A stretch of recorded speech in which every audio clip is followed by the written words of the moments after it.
Thank you. Okay, so to start, when Terry asked me to present this, he asked me almost right away for a title, so I made one up in about 2 seconds. And then later I realized I didn't like it because as I was actually preparing slides for this, I realized that it's a false dichotomy, right? I mean, replacing humans or working with them, because sometimes you do want to replace humans. So I realized that's not really the question. So I made a second slide, which I like better. Okay, so really the talk is about human autonomy teaming for complex, non-deterministic activities, right? So, you know, there will be many instances where autonomy will likely work independent of humans, but there are, and really this whole talk is about how do we know and begin to understand the context in which you actually want to keep humans as part of a system, and then how do you do that, okay? And it's this talk, I'm going to talk a little bit about some of the things we do at NASA, but in some ways it's largely you know, a set of thoughts that I've put together from work that NASA is doing broadly in aeronautics and space, and especially on the aeronautics side, NASA has gone through a fairly significant transformation to focus more on autonomy. And this has become a big debate, right? So do you look at autonomy in the way that we had for really a couple of decades? I don't know if you're familiar with, you probably aren't, the Department of Defense for a long time thought of this as levels of autonomy. And it was a professor at MIT, Tom Sheridan, who came up with this concept of levels of autonomy. And the idea was that our technology would develop from one where you've got humans doing everything to, you know, now human is assisted a little bit or informed a little bit by autonomy, an increasing role of autonomy until you have autonomy doing everything, right? And no human anymore. And that was this idea of levels of autonomy, and you were trying to understand areas of application in terms of where are we, what level are we at, and where are we going to, right? And the Department of Defense's you know, did a study about 10 years ago or funded a study about 10 years ago, which said, you know what, like that's probably not the way things are going. And so the new idea is cognitive echelons. And cognitive echelons, and I'll talk about this more, and in fact, I think the whole talk is sort of about this, right? Is the idea that really what you're looking at is for any given type of activity, what is the cognitive demand of that activity? And what type of cognitive demand does it have? And that tells you for that type of activity how much autonomy and how much human you need. And that's, you know, with the idea that some of that is going to stay going forward, it's going to stay, that balance is going to stay about the same going forward, even as autonomy increases, okay? And so I see it as my goal to try and convince you a little bit of that idea, right? The core idea being that although what we're seeing is that robotic, you know, and human interfaces are progressing quickly, AI not so much, okay? So that's one theme. But even if that weren't true, okay, so let's say AI was progressing a lot faster. The second point, and maybe, you know, probably the core point of the talk is that human intelligence and the way that humans understand things and process things is at the moment fundamentally different than the way we're doing it computationally, okay? And that shouldn't be a surprise to anybody, but I'll go through that a little bit. And unless things take a big turn sometime in the, you know, future, right, where either our machine intelligence becomes effectively omniscient and can think in every way, or we really start figuring out how to simulate human intelligence by itself will remain unique and have certain unique values that are probably going to be true for the next 50 to 100 years, possibly longer. Okay, so that's the argument I want to make. And then finally, the practical outcome of this is that if you don't design intelligent systems, okay, increasingly autonomous systems, to interact with humans, right? Because your humans are going to stay part of the system because some of the intelligence is going to stay in your human. If you don't design those systems to interact with humans, your costs go up rather than down, okay? So let me start with this, right? You know, basically, and I think everybody here is well familiar with this, but there's been, you look the last 4 years in the news, right? Like almost weekly, there's something about AI in the news. And you know, so, you know, from things like, you know, just jumping to the second big bullet here, you know, Stephen Hawking and Bill Gates and Elon Musk also, you know, warning about the dangers of AI, So for the, you talk to, the public, and they say, oh, what's really happening out there? Is this dangerous? And so, part of my argument is, no, probably not really. And some of my view is that that's not really quite correct, although there are certain dangers. But now, what we're seeing really at its core is 4 things that are driving machine intelligence forward, right? So big data, right? And big data has been a fundamental change in terms of getting behavior that seems more intelligent to us. Deep learning, which is big data plus neural nets. Networked operations and cyber physical systems, that begins to really change it. It moves intelligence out to the periphery in a way that, that decentralization creates a lot more adaptivity. And then Moore's law, right, which, continues reasonably unabated.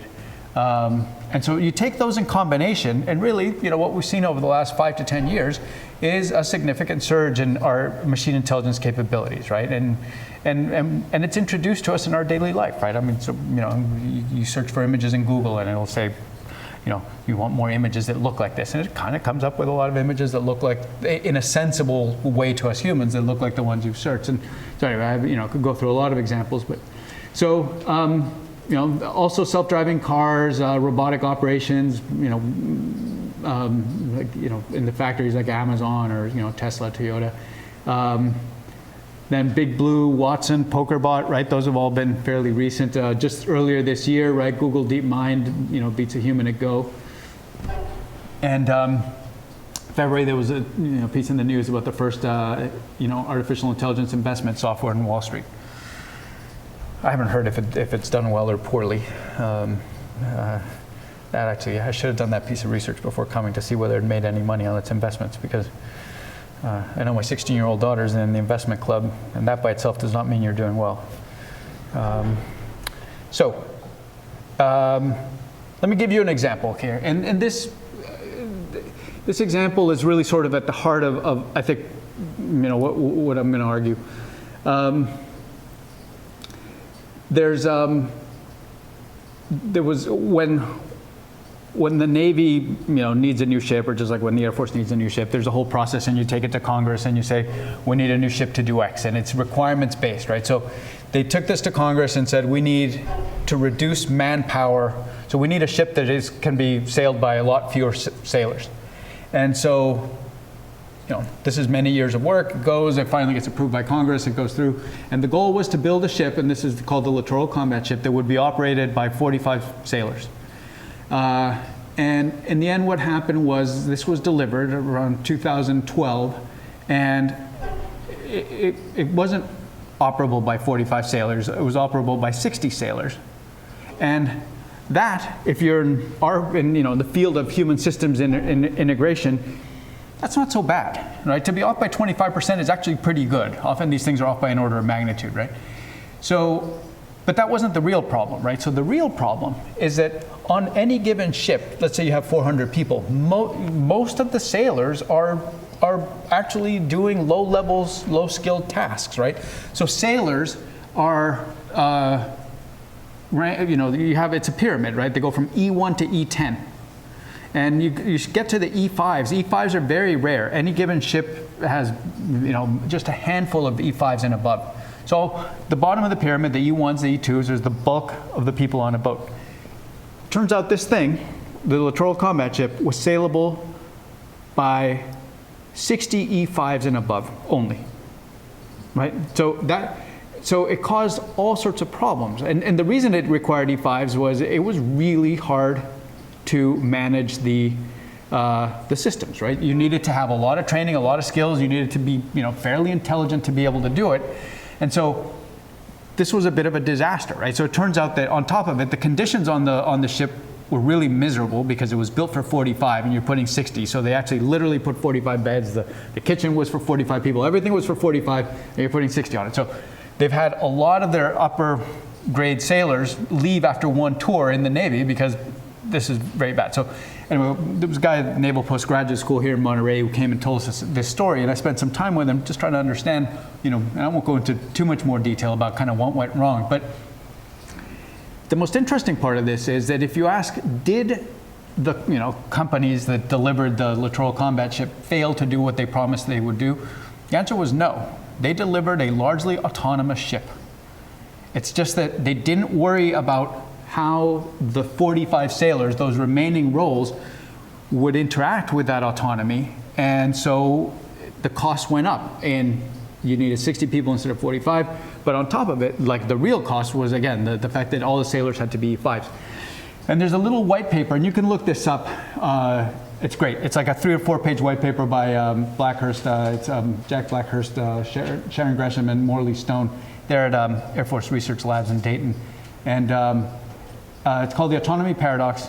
And they basically say, look, you take the sum lessons of the Department of Defense, so very broad, and every time you invest in autonomy, your costs increase. And it's not because the autonomy didn't do what it promised. It is because you didn't understand how it was going to change the human roles, and in the end you had to put more humans on it than was originally planned. Okay, so your costs actually increase. And and this is like, so for example at NASA we're very aware of this. So it takes more people to fly an unmanned aerial system, like say a drone, than it does to fly a piloted plane, right?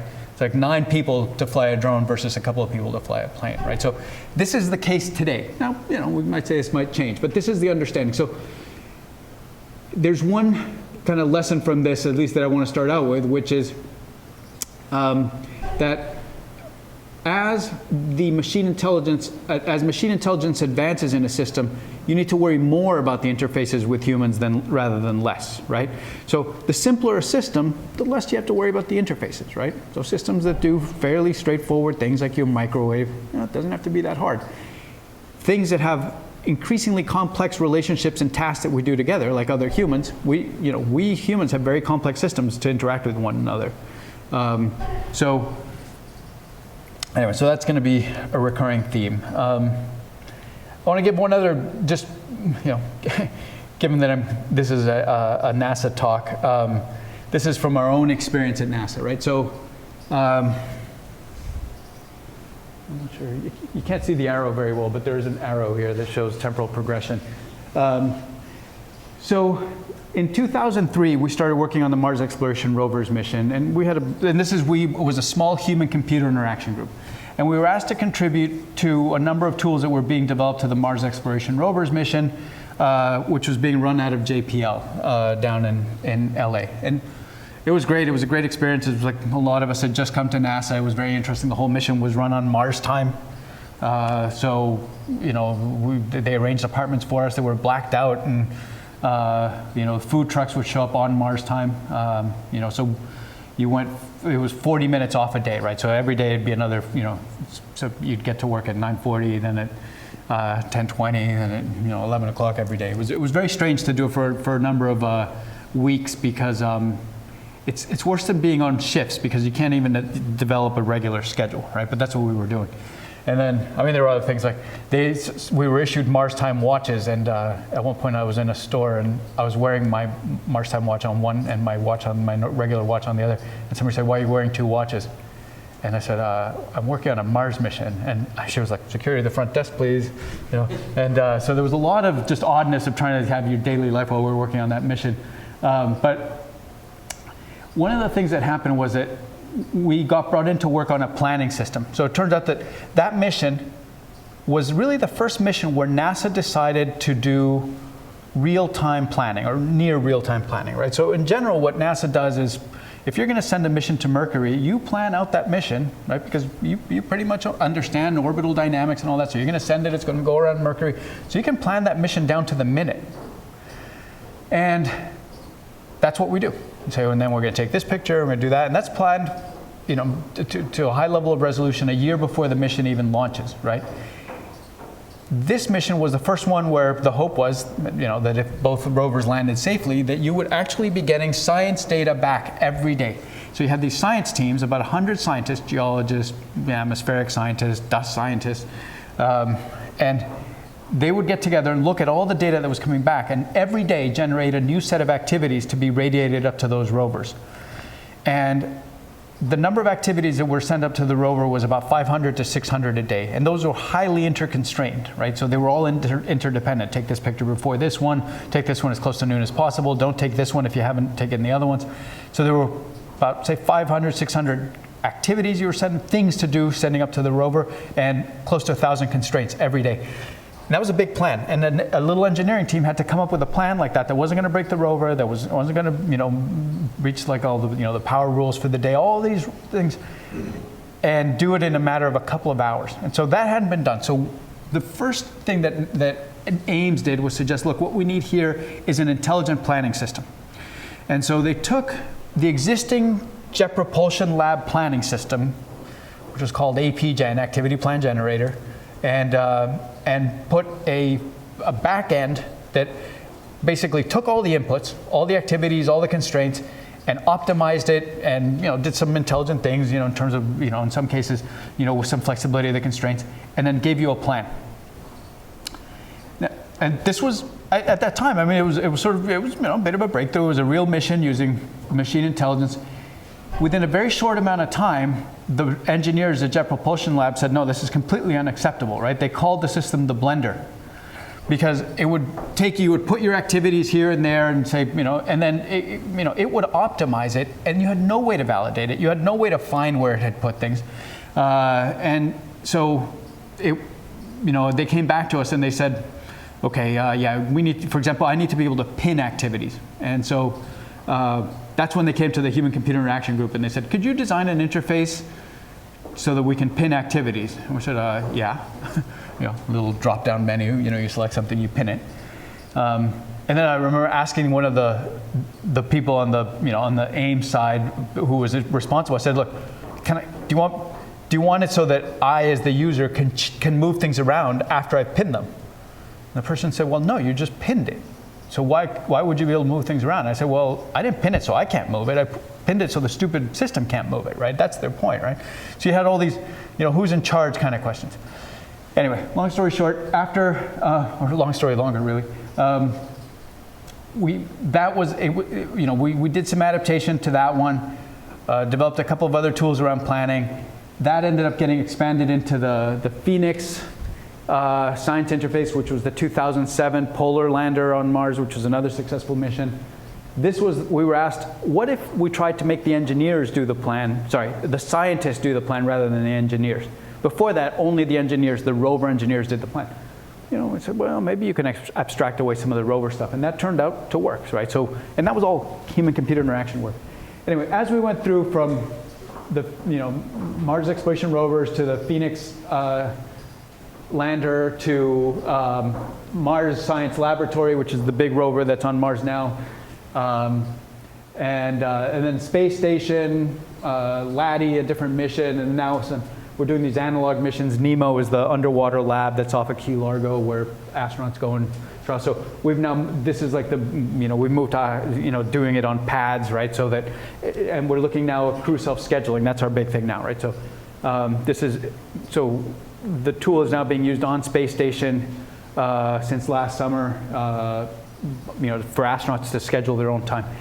And the point of this is that the transition was from an early design where we said an intelligent system that just does planning for you, which was basically rejected by the mission, to eventually an evolution to, over a decade of a lot of work, to making it so that the users and increasingly non-expert users can interact with the complex planning systems and complex plans to really enable the human to do a much more complex task very quickly than they would have before, but without, in a sense, kind of doing it for them in a way that humans tend to find frustrating.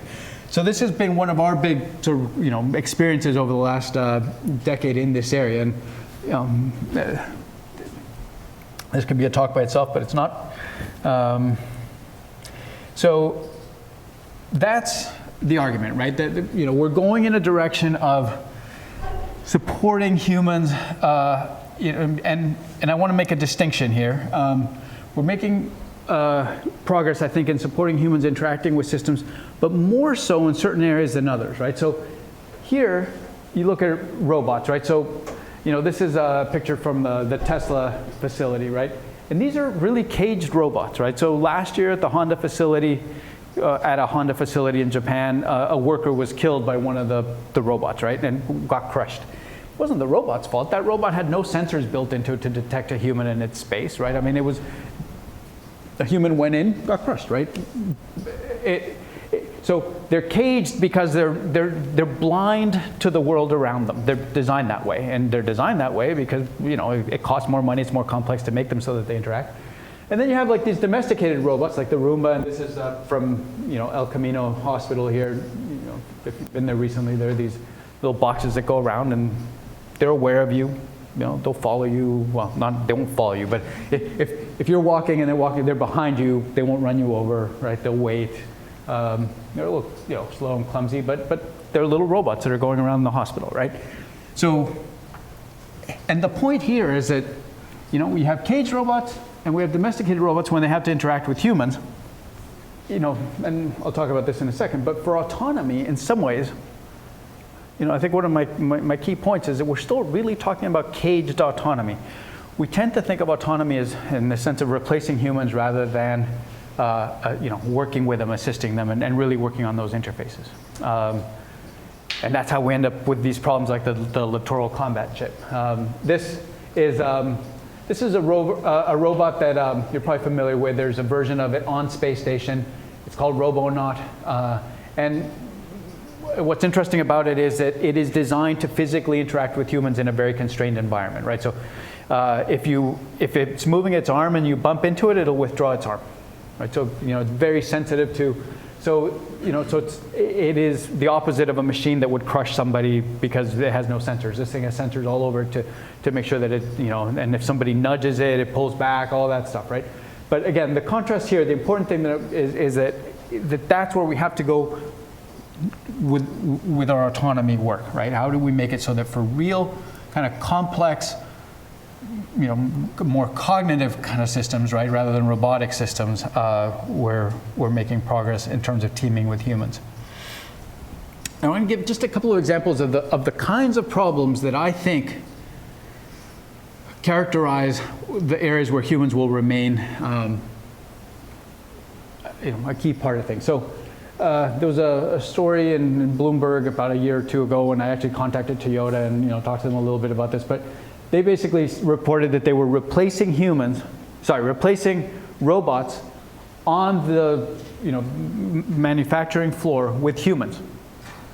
So taking robots off the production line and putting humans in.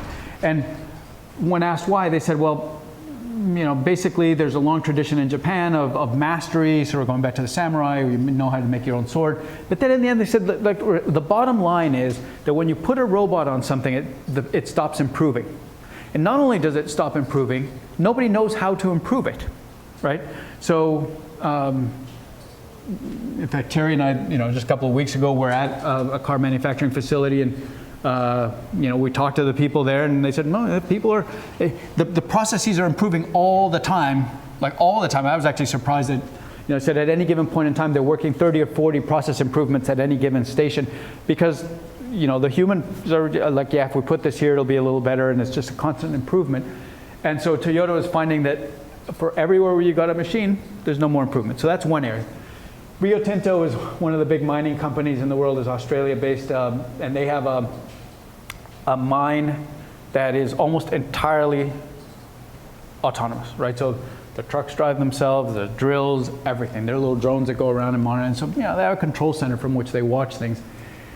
But similarly, they came at some point to us and said, like, look, because I said, well, look, sounds like you've solved your problem. Why are you coming to talk to us, right? You know, you've got your mine running without people, right? So you've presumably saved the money that you want to save. And they said, no, the problem is we need to put some people back in. So then that was interesting. We said, like, for what? Well, sometimes you need expert geologists in there to see whether you're going to drill this way or that way, because you still are nowhere near replacing, say, an expert geologist in terms of, you know, actually being able to physically look at a space and say this is the way to go. Or for really, you know, mines are constantly changing and where the trucks drive, so all the optimization of the using of the space, all of that, they needed humans in there, but they were having trouble putting humans back in because the whole thing was designed to have no humans, right? So, so again, similar example. Self-driving cars. I said this earlier, right? So one thing about driving is a largely low cognitive demand task, right? So the reason that it's hard for us in a lot of instances to drive, especially say on highways when it's long and boring, is because it demands attention, but is not at all cognitively engaging, right? So you have to stay paying attention. It's like lifeguarding, right? Like I remember, I lifeguarded in the summer. It was like mind-numbingly boring, right? Because you had to develop little things, like you'd count the number of little kids or whatever, right? And so there are these tasks where you have to stay paying attention, but they're not engaging, right? So the fact that we're making progress, as Google is, and other companies are in the area of self-driving cars, again, is indicative of really remarkable progress in robotics, but not necessarily yet in the kind of high cognitive demand tasks that that I'm trying to capture here with, for example, talking about the optimization and in factories and things like that, right? Where if you put a robot in, you lose something. And I mean, one thing that remains to be seen, and I don't know, we don't know the way it's going to turn out yet, but as we try and get closer to human performance, and human performance in self-driving cars isn't that great, right? I mean, we all know in the order of 40,000 people die every year on the roads, right? But that's actually, when you look at the number of hours driven, it's a remarkably small number, right? So it's in the order of 1 every 200 to 300,000 miles for regular people that we have a serious accident, right? Every 10, 15, 20 years. Most of us, knock on wood, never, right? And so the last 5% challenge, which you always know, like the beginning is easy, and as you get to the end, you're squeezing out all the little edge cases.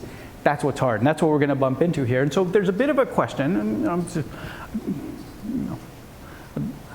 I tend to think that it may be a little hard as we get to the last 5% to squeeze out that performance without actually understanding the world. And that's the thing with humans. We actually understand the world in certain ways rather than kind of just have pattern recognition and association between things.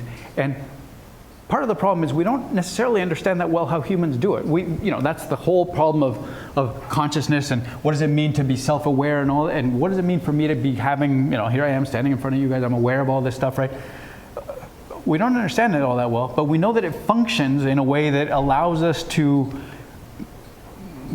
understand the world in certain ways, causally, be able to predict things, anticipate things, to learn things faster than others. And that's what, I'll go into a little bit. And so, I'll leave it at I'm not going to come back to this, but the idea that at some point, to really kind of squeeze out the last 5% of performance to get up to where humans are, even though humans aren't that good at driving, it may take more of an understanding of the world than we're moving toward right now.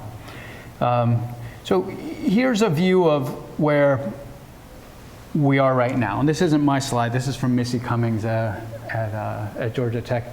She says, look, right now, computers can do skills, and think of skills as like routine kind of activities, right? Like in driving, you might think of it as being able to affect smooth turns and the braking, and and then there are rules, like I know what I do at stop signs, and I know what I do at red lights, and I know what I do at four-way stop signs versus two-way stop signs and all that. And then you have knowledge, right, which is really a higher level of integration, right? So for example, I have knowledge of this area, right, of Mountain View and Los Altos and this part of the Bay Area. And sometimes you go for work to a new city, you rent a car, you have no knowledge.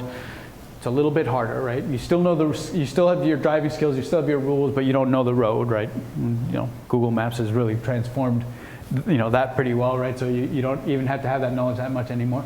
But then there's kind of the expertise. What if I run into real issues, into problems, and that's.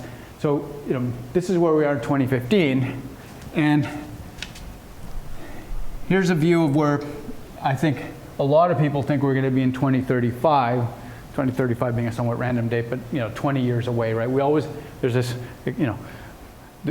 humans are very good at overestimating what we can do at 5 years, and very good at underestimating what we can do in 50. But that's why we chose 20. It's not 50. But I think it's generally agreed that you're going to make progress toward getting sort of more knowledge in here, but that humans are still probably going to be doing your expertise part.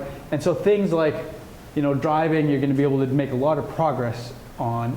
But and I've got up here it's air traffic management, right? So managing air traffic in the U.S. is, and this is obviously from our domain, it's a complex, non-deterministic problem with a lot of parts, and so where not all the rules do not cover the full space of possible outcomes, and so that might be maybe the kind of problem that in the end you still need some humans in, and then it all becomes about worrying about how does the human stay engaged, how does the human get expertise in that area if the machines are doing a lot of the low-level stuff. I'm going to switch gears for a second here. I just want to talk a little bit about humans. And you're probably all familiar with this, but there's an interesting aspect of humans and other animals, right? So, there was, 17th century philosophers were concerned with, are humans tabula rasa, like blank slate? Are we born blank slate, you can learn anything, or are we born in a sense pre-programmed, right? So now there's like very, very clear data that we're very pre-programmed, right? So mountain goats are born on cliffs, right? And the fact that they survive as a species suggests, they're pretty much programmed in a very different way than other animals to not fall off that cliff, right? So this is like a day-old mountain goat standing on its mother's back at the edge of a cliff, right? And so at Cornell there was work done in the 60s, 50s, and 60s on things like this. This is something called the visual cliff, right? So it's a box, and then you basically have a 90-degree angle and then a piece of plexiglass, right? And you see, they did it with little mountain goats, and the mountain goat will not go near that edge. Whereas babies, human babies, if the mother says come, the baby's like okay, So different animals were programmed in different ways, and there's certainly a lot of qualitative understanding of this, and some beginnings of like real scientific understanding of it, although still rough. Another good example that I like is here on the left, right? So, think of a hawk hunting, and flying at 200, 250 feet, sees a mouse, comes down at about 40, 50 miles an hour. There's wind. The mouse is running around trying not to get caught, and this thing comes an inch from the ground and catches the mouse often enough that they also survive as a species, right? All with a brain this big. Okay, so the insight that the Gibsons had, and it was a married couple at Cornell, JJ and Jackie Gibson, was that none of this is computational, right? The hawk isn't coming down and thinking hard about, turn left, 2 degrees starboard, right? Nothing like that. It was all like flow lines that pretty much go directly out to the muscles in the wings, and so the whole nervous system is kind of wired in a way to respond physically to the environment. I won't go into this. Was this moving room experiment that was very, so they did all these experiments on humans and animals at Cornell to just understand how it is that we are physically tied to our world. And I mean, basically the same thing is true of humans, right? You take humans and you've got the lines of a room. If that room moves, the baby falls over. The thing with humans, right, is, and it's so easy for us to not pay attention to this, right? Because in some ways, the fact that we have a computational engine as powerful as we do, each one of them in our own heads, I think makes us just kind of trivialize it, right? And especially as you interact with other people and you go, you don't seem that smart. But each brain has about 80 billion neurons with about 1 trillion connections, each firing about 5 times a second. And it's a completely dynamic system, right? So it's hard to, so literally there have been about 40 years of work to try and understand even the simplest neural systems, right? So there's been a lot of work on the lobster. And the lobster, the reason people work on lobsters is because the axons that connect the neurons are almost 1 millimeter thick, right? So it's just these big, thick axons. So you can stick electrodes in them and say, okay, it's firing, it's not firing, okay? The whole swimming of a lobster tail is about 18 neurons. 40 years of work still has not actually managed to untangle how those 18 neurons do it. 18 neurons, not 80 billion, right? And then an ant has about 100,000 okay, like a lot less. But we still don't even have artificial ants. Nothing even close, right, that is that autonomous independent, right? So part of my point here is, although, again, because we all have our brains, we kind of take them for granted, but it is a remarkable computational machine. And going back to the slide before, it is a computational machine that is very tied to our our physical world environment as it is, okay? Now we know certain things about it, right? So the way humans tend to think is and again, a lot of this stuff is still understood more qualitatively than quantitatively, in part because of the example I just gave of the lobster tail. The problem with understanding how the brain works is not so much the morphology of the brain or the, what happens where. It's really math. The math does not exist today to even understand like the 18 neurons and how they're working dynamically to produce the swimming. So it's going to be a long time until the brain is fully understood, right? And there's a lot of money goes into it. But we know that humans tend to work by induction rather than deduction, right? So you tend to see one or two examples and then expand to, okay, I've got myself a little theory, and then maybe you test it a little. Our concepts are like that, right? Our concepts are, if I have a concept of a dog, it's not because I've seen every dog in the world or even a million dogs. I've seen a few dogs and I expand from that, okay? And think about how opposite that is of the way that our machine learning is doing it right now, right? Where you basically are doing pattern recognition over a very large set, and eventually you induce something, as children, by the time you get to be 5, 6 years old, you know about 25,000 words, and you're learning in the order of 10 to 20 words a day, all typically with one exposure, right? Bicycle, dog, hot, love, right? Hot, ooh, hot, right? Kids get it right away, right? And kids is us, right? I mean, we're all kids. That's the way this brain is made. With all that come a set of problems. And these are all, we all understand human error, all our, there's been a lot of work on kind of the human fallacies, right? The fact that we pay too much attention to certain kinds of information. That's just the flip side of the coin of the kind of, learning machines that we are. We are a certain kind of learning machine, and that's my main point. We're not a general information processing machine. We're an information processing machine that works in a very causal way. We build up expertise in certain areas and can problem solve in ways that are very different than you get out of effectively data association and pattern matching. To give you an example, last year we had a talk on this. Mercedes-Benz was there, and they were just, nobody had to do any NDAs, and I think this is, actually I've already seen this on the web. They did something clever, right? They said, look, humans also use flow lines. So as I walk here, I'm not thinking about, okay, am I, doing one foot in front of the other? My brain is using this line and that line to tell me that I'm still upright and walking in the same direction. They said, what if we do that, and here we put little lines, dots that are moving. And instead of using it to tell the person live, yes, you're still upright and you walk in the direction you think, it'll anticipate things a little, right? So I'm driving, and these flow lines will, 3-4 seconds before my car turns, will tell me that the car's going to turn, right? The beauty of it is it's not using central attention, right? So central attention is, one of the most constrained things that we humans have. We have one attention channel. Been a lot of research on this, and most of the data points out the fact that really you can't pay attention to two things at once, right? You can switch back and forth pretty quickly, right? Maybe 1, 2 things, 3 things if you get good at it, but mostly you got one kind of central channel. And so that, and they've been testing this and it works, right? So this is at a low level what we're talking about intelligent systems communicating with humans, right? How do you think about kind of building it in so you're not even taxing humans? And then, in this way, then you start thinking of a car almost more like a horse, right? I mean, the horse is doing some of its own things and it's communicating it to, And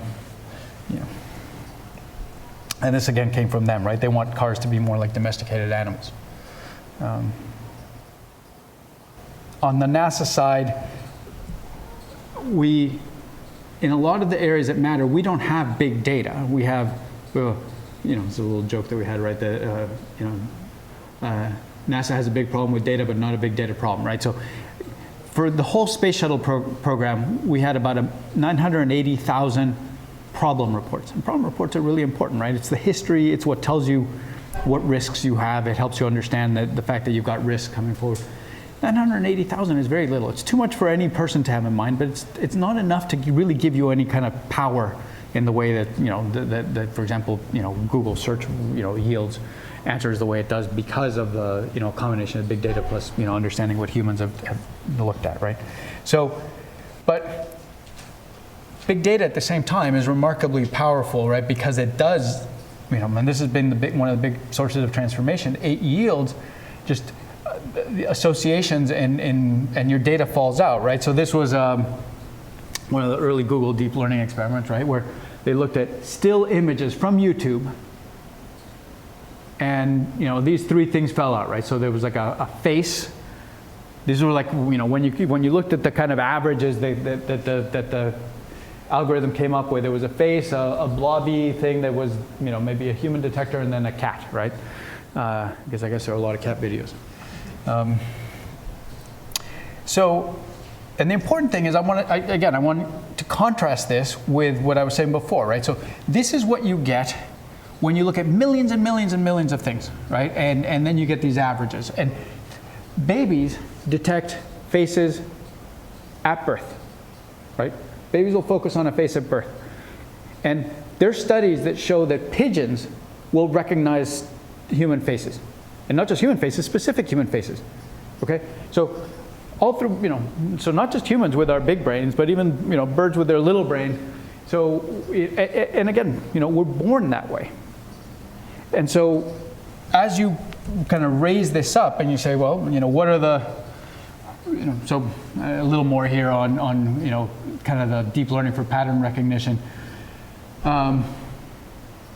This starts, so if I look up a picture like this and I say, show me other pictures like it, and it shows me other pictures like it, you start saying, boy, that seems intelligent, right? But the key point is that this is being arrived at in a very different way than humans. And the consequence of that is that, if you think about it, for certain kinds of problems, you still want that kind of adaptive, inductive, human learning, humans problem solving. So here I go a little bit more into this point, right? So that humans are very much about causation. Intelligent systems are really, and have continued to be about correlation. And by the way, this isn't, I'm not making any of this up, right? I mean, this is like when I was at Carnegie Mellon in the 90s, working AI, what we were working on was trying to get causal reasoning out of intelligent systems. But it just hasn't really progressed. It's been hard. The real progress, as I said, has come from, big data and Moore's law, and and again, I think that Internet of Things is going to be the other big changer, right? The reason this is interesting is because the minute something knows what it is, right? So this thing in some way knows it's Alonso's phone and can even tell you where it is, and something can ping it and say, are you Alonso's phone? Yes, I am, right? My pen at some point might know that it's my pen, and it'll know where it is. It might even know it's being held. It might even know it's being held by me. That is all going to come very quickly. And that begins to change our ability to interact with the world, right? Because suddenly, like the things in the world, you begin to solve some of that kind of old AI grounding problem this way. But still, so humans, what we're good at, again, is solving in a slow way, like hours to days, complex problems under uncertainty. And machines tend to be just the opposite, very fast, but problems that are well determined. And so you get a real synergy, and if done right, machine intelligence actually fills exactly the gaps that humans are bad at, and vice versa. This is from Department of Defense. It was just interesting to me to go and look at what their investment profile is, right? So this little blue side is human and autonomous interaction and collaboration. So 50% of the investment the Department of Defense has is on the human autonomy team. And I actually think that what's going to happen over the next 15 to 20 years is that those companies that are aware really that you don't want to end up with things like the littoral combat ship, and that invest in understanding how do we pair humans with intelligent systems, especially when you've got a need for those humans because you need a problem, you need the problem solving, you need the kind of the adaptive reasoning. I think that's where you're going to see the next generation of companies that push forward. And in some ways, I think it's one view of maybe what Steve Jobs was doing at Apple, right? I mean, he kept that company entirely focused on, okay, what does the end user, need to see? What is that interaction? And, developed a unique set of products. So, it's a broad statement, but I think it was part of what he really brought to bear in a way that other companies struggle to do. And I'm talking here about, like, say, mobile phone companies or whatever. That how do I integrate this with your human experience so you're not even really aware that this thing is actually sort of working with you, right? In fact, I have an example so remember when there was a fallout between Apple and Google, and Google Maps wasn't on the latest version, and then it reappeared, right? So my wife said, I'm trying to find this place, and I said, no, install Google Maps, it's much better. And so she did, and then she entered her thing and she said, how do I tell it to go? And I said, well, you don't. It knows when you're starting. I mean, it's not playing a little routine for you, it's interacting and knows. And so I was like, oh yeah. And so, it was like, a bit of a conceptual shift. The funny thing is, she walked out of the kitchen and started walking down the hall and said, turn left at North Springer Road, right? So it's good, but they're not great yet, right? I mean, they still, there's a certain larger context which they lack. This similarly is a breakdown that I had. There's a little company in the Valley called Venture Scanner, and I had them look at AI investments. This is in industry, and this is sort of like current investment in artificial intelligence of venture capital. And you look at the blue and the red are sort of the collaborative versus green is what you call narrow autonomy. So, for example, here you get deep learning, machine learning tends to be, not worried about how it's going to interact with humans. Other areas like natural language, obviously a lot of blue. But you look overall, and it's about the same pattern. About half the investment right now is going into human autonomy teaming. So final thoughts. I think robotics will continue to progress faster than AI. Humans will very likely remain important components of complex systems. And I hope I've convinced you a little bit again that, in this hour that the way our brains are shaped by evolution and the way that we think and the way we learn about the world is very much determined, again, by evolution, by natural selection, by what allowed us to survive. And so we are a certain kind of learning, thinking, reasoning machine. We're not a general kind of, and with that comes certain benefits. Machines are a very different kind of learning machine system right now. We haven't actually really made progress in trying to simulate the human one. It's unclear that we want to. But what I think we do want to is increasingly pair those, and it's something that at the moment we don't do very well, and it costs us. So use human adaptive expertise as much as possible. Use the human perceptual system as much as possible. Right, that idea, like in the Mercedes-Benz cars with the flow lines. And then be aware, in some areas when you don't have big data, because not all problems are associative in nature, and that's probably more often than not when you actually still need humans. So that is, those are my last thoughts. So thank you.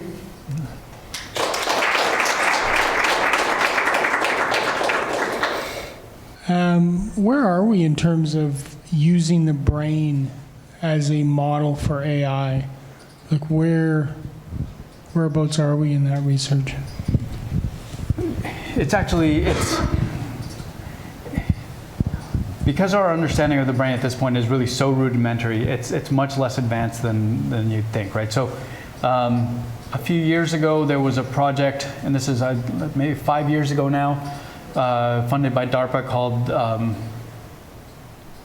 I think it was called like the Brain Initiative, and we knew people who were on that, and they really went and took the top computational cognitive modeling people, neuroscientists from every university, and the top ones.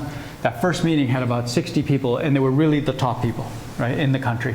And everybody sat in that room, and because the goal, and this is sort of the way DARPA does things, but the goal was, in 2 years we want to have a functional model brain kind of thing, right? And everybody in that room said we're 100 years off from that, right? As far as now. So now there could be some transformational, some quantum leap that happens, right? Something that changes the way we look at this, but it hasn't happened yet, right? And again, as I said before, most people think that the real challenge at this point is we don't have the math.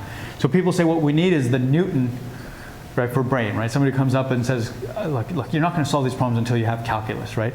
Because for this kind of complex dynamic systems, that's the problem. We in our, computationally, with kind of even our current computer power, you can't simulate anything close to it. And then, and really the most fundamental thing is we barely understand, right? So we know, for example, that the visual cortex, right, area 17 of the brain, which is back here, actually has maps of visual, like actual representations of what I'm seeing, and that there are neurons that detect lines and that detect crossing of lines and movement.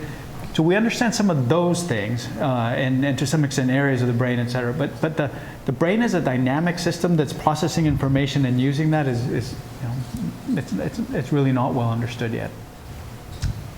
So you talked quite a bit about evolution and how the human brain is evolved to solve certain problems. And then you made a claim late in the talk that basically people are bad at quickly processing large data sets reliably. So vision is sort of the counter argument to that, right? So the visual system is specialized, as you pointed out, to process a large volume of data very quickly and very reliably. So is it the case perhaps that because of the way we've evolved, we just have certain big data problems that the human brain is capable of effectively and quickly processing, whereas a simulated system could be a generalized learning machine, could bring that sort of, if we could understand a computational apparatus to bear on any problem, rather than just those that were evolutionarily advantageous. So do you have any comments on that? Yeah, no, that's a really good point, right? I actually hadn't thought of that. That a lot of what we do, like what the visual system does, what our mobility systems do, right? So, like, I mean, take another example, right? So, walking robots, biped robots, has been a very difficult thing, right? And yet, babies are walking in less than a year, right? And so a lot of the, and you're right, those are, in a sense, they are big data problems. It's just that we're pre-wired to do those. So the things that are the big data problems, like fusion of visual information, we seem to have a lot of, preparedness for, right? Yeah, so maybe then, the argument becomes that the part of the human brain, which is sort of the higher level information processing, kind of problem solving, that it's that part that doesn't function on big data, right? But the basic perceptual system does. Yeah. Thank you.